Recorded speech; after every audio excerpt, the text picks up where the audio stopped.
New York/Washington Reuters. The U.S. Department of Justice is pushing AT&T Incorporated to sell assets or come up with other ways of satisfying antitrust concerns over its purchase of Time Warner Incorporated TWX.10, a new and potentially costly obstacle to the U.S. number 2 wireless carrier's effort to buy the large entertainment company. The development came as a surprise to investors.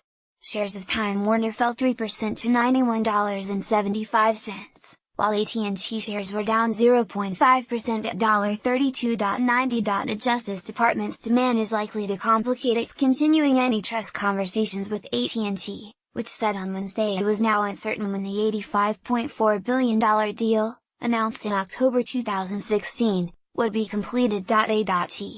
AT&T had previously said the acquisition would close by the end of this year. The Justice Department wants AT&T to suggest structural remedies to make the deal acceptable, a source familiar with the matter told Reuters on Wednesday. The Justice Department did not immediately respond to requests for comment. AT&T declined comment. AT&T wants to buy Time Warner, which owns the premium channel HBO, movie studio Warner Brothers and news channel CNN, so it can bundle mobile service with video entertainment. Both companies have struggled to keep younger viewers from flocking to online services like Netflix Incorporated NFLX.O and Amazon.com Incorporated's AMZ and Prime Video. The deal is opposed by an array of consumer groups and smaller television networks on the grounds that it would give AT&T too much power over the content it would distribute to its wireless customers. U.S.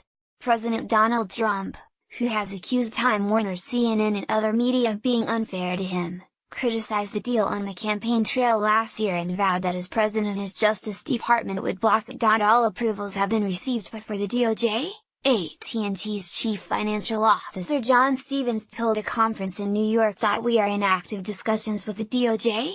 I cannot comment on those discussions, he said. But with those discussions I can now say that the timing of the closing of the deal is now uncertain. It's not clear what AT&T and Time Warner might have to sell.